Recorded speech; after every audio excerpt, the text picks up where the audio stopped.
रमज़ान का महीना था। पूरे मोहल्ले में एक खास रूहानी फिज़ा कायम थी। सहरी के वक्त अज़ानों की आवाज़ें गूंजतें, इफ्तार के वक्त घरों से पकवानों की खुशबू आती और मसाजिद में इबादत करने वालों की रौनक बढ़ जाती। मगर सायरा के लिए ये सब आम दिनों जैसे ही थे। सायरा एक जदीद ख़यालात रखने वाली खातून थी। वो किसी मजहबी ज़ाबिते को खास अहमियत ना देती थी। शादी के बाद जब वो अपने ससुराल आई तो इसका रवैया सबके लिए हैरानकिन था। इसकी सास नजमा बेगम एक रिवायती और दीनदार खातून थीं, जो रमज़ान में ख़ास एहतिमाम करतीं। उनके लिए रमज़ान रहमतों और बरकतों का महीना था, मगर सायरा को इसका कुछ ख्याल ना था। पहला रोज़ा आया तो घर में सहरी का एहतिमाम किया गया। सब जल्दी उठे, खाने पीने में मसरूफ़ हो गए, लेकिन सायरा ने बेजारी से करूट बदली और सोने लगी। नजमा बेगम ने बेटे अहसन से कहा, बेटा, सायरा को भी जगाओ, सहरी कर ले। अहसन ने नरमी से कहा, अम्मी, वो रोज़ा नहीं रखती, इसकी अपनी मर्जी है। ये जवाब नजमा बेगम के दिल पर एक तीर की तरह लगा, मगर वो खामोश हो गईं। रमज़ान के दिन गुजरते गए, मगर सायरा का रवैया नहीं बदला। वो दिन के वक्त खाने पीने का कोई लिहाज न करती, बाजार चली जाती, टेलीविज़न पर तफरीही प्रोग्राम देखती और आम दिनों की तरह जिंदगी गुजारती। ये सब देखकर घर के दूसरे अफराद भी परेशान थे।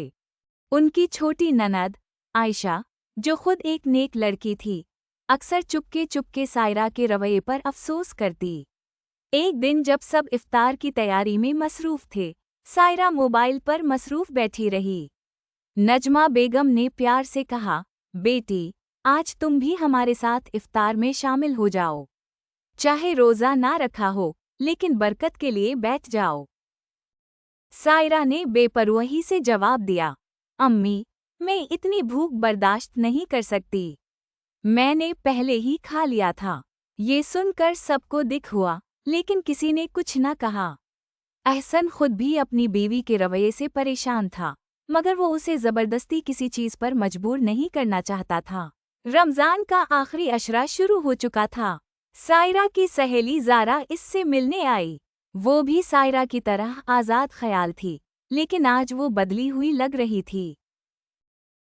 सायरा, तुम्हें पता है, मैंने आज पहला रोज़ा रखा, ज़ारा ने खुशी से बताया। सायरा ने हैरानी से उसे देखा, तुमने? लेकिन तुम तो हमेशा कहती थी कि रोज़ा रखना मुश्किल है। ज़ारा ने मुस्कुराकर कहा, हाँ, मुश्किल तो है, लेकिन जो सुकून मुझे आज मिला है, वो मैं बयान नहीं कर सकती। मेरी अम्मी कितनी खुश हुईं, और जब इफ्तार में सबने मेरे लिए दुआ की, तो मुझे लगा जैसे मैंने कुछ बहुत ख़ास हासिल कर लिया हो।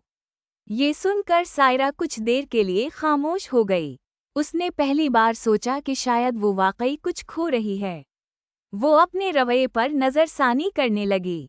अगले दिन जब सहरी का वक्त हुआ तो वो खुद जाग गई। नजमा बेगम ने हैरत से देखा कि सायरा खामोशी से उनके पास आकर बैठ गई। बेटी, तुम? नजमा बेगम के चेहरे पर खुशी के आसार थे। अम्मी, मैं आज रोज़ा रखना चाहती हूँ, सायरा ने धीरे से कहा। ये सुनकर सबके चेहरों पर खुशी की लहर दौड़ गई। सायरा को पहली बार एहसास हुआ कि रमज़ान सिर्फ भूखा रहने का नाम नहीं, बल्कि ये एक रूहानी सफ़र है, जो इंसान को अपने रब के करीब कर देता है। इस दिन सायरा ने रोज़ा रखा। वो दिन भर सब्र से गुजरती रही, और जब इफ्तार का वक्त आया तो वो सबके साथ मिलकर बैठ गई। जब उसने पहली घूंट पानी पिया तो इसकी आंखों में एक अजीब सी चमक थी। इसे ऐसा लगा जैसे वो वाकई किसी नई दुनिया में कदम रख रही हो। नजमा बेगम ने इसके सर पर हाथ रखा और दुआ दी, अल्लाह तुम्हें हमेशा हिदायत दे, बेटी। सायरा ने दिल में अहद किया कि वो आगे भी कोशिश करेगी, न सिर्फ रोज़े रखने की, बल्कि अपने अंदर तब्दीली लाने की भी। इसे समझ आ गया था कि रमज़ान सिर्फ एक माह का नाम नहीं, बल्कि ज़िंदगी को सुधारने और बेहतर बनाने का ज़रिया भी है।